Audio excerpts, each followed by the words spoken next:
Assalamualaikum warahmatullahi wabarakatuh. Halo teman-teman, perkenalkan nama saya Siti Durotu Nasihah dengan NIM 23010160021. Nah, di sini saya akan membahas mengenai pengertian dan juga ruang lingkup dari psikologi perkembangan.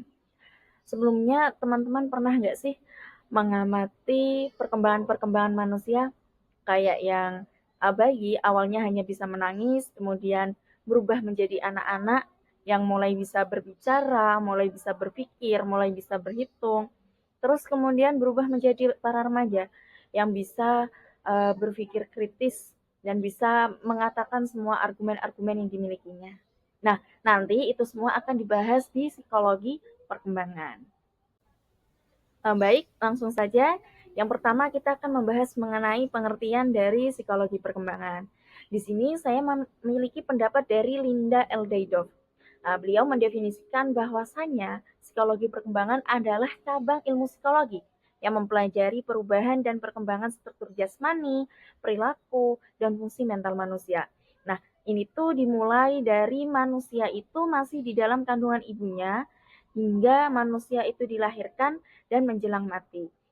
Artinya di sini itu manusia itu meskipun sudah dewasa, meskipun sudah tua, meskipun sudah menjelang mati, itu masih berkembang. Dan di sini di psikologi perkembangan itu bukan hanya struktur jasmaninya saja yang dibahas, melainkan ada perilaku dan juga fungsi mental manusia. Kayak contohnya, kalau masih bayi itu umumnya perilaku manusia itu seperti apa? Nah, nanti juga akan dibahas di psikologi perkembangan.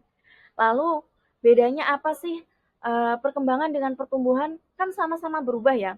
Kayak dari bayi menuju anak-anak, dari anak-anak menuju remaja, itu kan sama-sama berubah. Jadi, kalau pertumbuhan itu bisa diukur dengan angka. Contohnya, tinggi badan, berat badan, itu kan bisa diukur dengan angka.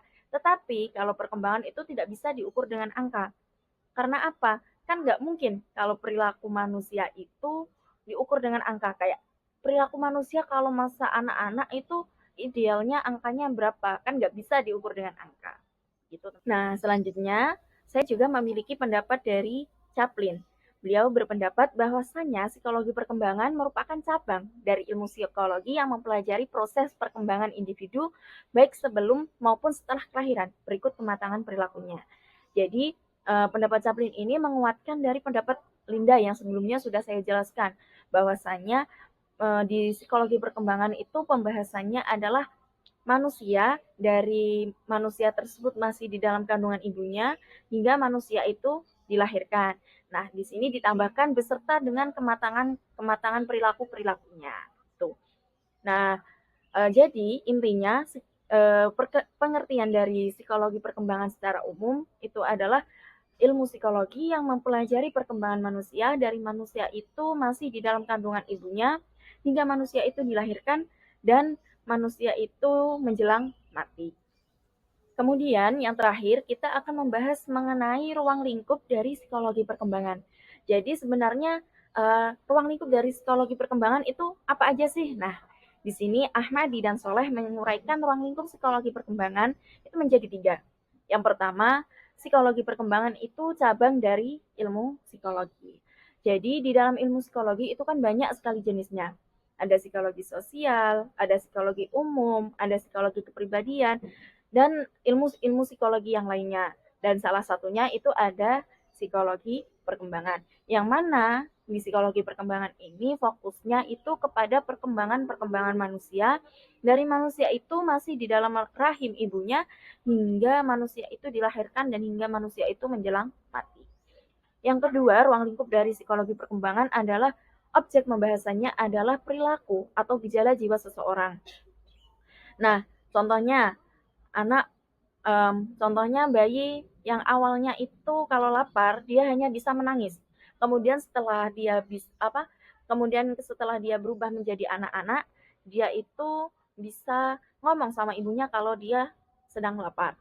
Yang ketiga, ruang lingkup dari psikologi perkembangan adalah tahapannya itu dimulai dari masa konsepsi.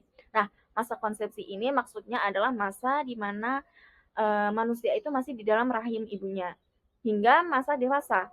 Jadi tahapannya itu dimulai dari masa di dalam rahim, kemudian bayi, kemudian anak awal, terus anak akhir, ada remaja awal, remaja akhir, ada dewasa awal, dewasa, dewasa tengah, dan dewasa akhir atau lansia.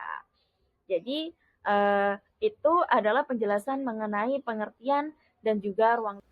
Mungkin itu saja yang dapat saya sampaikan. Kurang lebihnya saya mohon maaf yang sebesar-besarnya. Wallahul muwafiq ila aqwamit thoriq. Wassalamualaikum warahmatullahi wabarakatuh.